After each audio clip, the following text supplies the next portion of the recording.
म्हणून मी थोडक्यात आपलं मत या ठिकाणी व्यक्त करणार आहे. सर्वप्रथम ज्या महापुरुषांनी राष्ट्रसंतांनी समता बंधुत्व प्रस्थापित करण्यासाठी आपली हयात घालवली त्या सर्व राष्ट्रसंतांना महापुरुषांना हिवार अभिवादन करतो.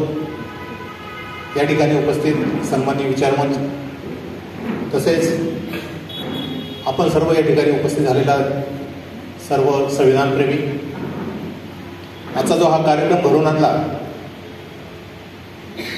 आमचे बंधू गोपाल घेऊंदे तसेच राजेश गवई सर, आपल्या सर्वांना सुप्रीम जय भीम. असे कार्यक्रम आणि त्या अगोदर एक छोटीशी एक्सरसाइज आपण घेऊया. BS4 किती लोकांना माहिती आहे? BS4 म्हणजे काय आहे? एकदा हात वर करा ज्यांना माहिती आहे. BS4 कोणाला माहिती? BS4 काय आहे? म्हणजे सुरुवात इथून आहे. आपण इतके मोठमोठे कार्यक्रम घेतो, मोठमोठ्या संविधानाचा जागर करतो, परंतु त्याच्याबद्दल जागृती आणि करणारी संघटना किंवा त्याच्याबद्दल जागृती करणारं जे आयोजक मंडळ आहे त्याच्याबद्दलच आपल्याला माहिती नाही. BS4 जे आपल्या समोर लिहिलेलं आहे, भारतीय संविधान सन्मान सुरक्षा संवर्धन, हा त्याचा अर्थ आहे. आणि आपण या हॉलमध्ये बसलेलो आहोत, बऱ्याच लोकांना माहिती नाही शोकांतिका आहे. आज इतकी मोठी रॅली आयोजित केलेली होती, इतका मोठा खर्च केला, परंतु जसं राऊत सरांनी सांगितलं की इथं मोजकेच लोक आले, पण हरकत नाही. जे आहेत ते परिवर्तनवादी आहेत असं आम्ही मानतो. कारण भेड़ियों की भीड़ नहीं चाहिए, हमें भेड़ियों की भीड़ नहीं चाहिए. 5 ही होना लेकिन दहाड़ने वाले शेर चाहिए. आणि या ठिकाणी आपण सगळे इथं उपस्थित आहात. डॉक्टर बाबासाहेब आंबेडकरांनी या देशातल्या 3000 जाती, विविध धर्म, विविध पंथ, 22 भाषा अशा सगळ्यांचा समन्वय या भारतीय घटनेच्या माध्यमातून या ठिकाणी साधलेला आहे. एका कंगालापासून तर कुबेरापर्यंत सर्वांना समान अधिकार दिलेले आहेत. नवे पशु पक्ष्यांना सुद्धा या देशामध्ये जगण्याचा अधिकार बाबासाहेब आंबेडकरांच्या घटनेने दिलेला आहे.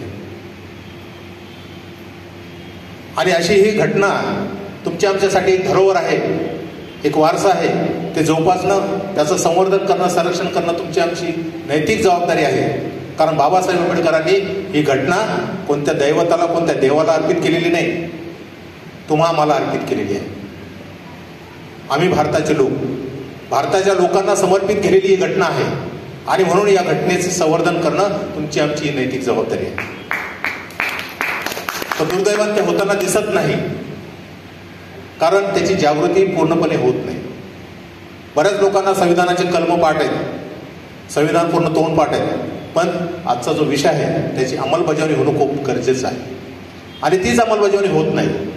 आणि त्यामुळे आज मणिपूरचं प्रकरण होते, त्यामुळे हाथरसचं प्रकरण होते, त्याचमुळे कालचं जे प्रकरण आहे,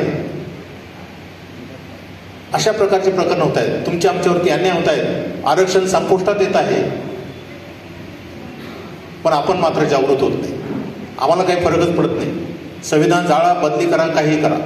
काही लोक महाराष्ट्र असे म्हणतात की संविधान बदलीच होऊ शकत नाही. बरोबर आहे, हे जरी प्रत्यक्ष बदली होऊ शकत नसलं तरी अप्रत्यक्षरित्या त्यात बदली होत आहे. 368च्या कलमानुसार त्यांनी पूर्णपणे फायदा घेतलेला आहे. वारंवार त्याच्यामध्ये संशोधन करून आपल्या सवलतीप्रमाणे त्या घटनेमध्ये बदल करत आहेत. आणि त्याचे दुष्परिणाम तुम्हाला आम्हाला भोगावे लागत आहे.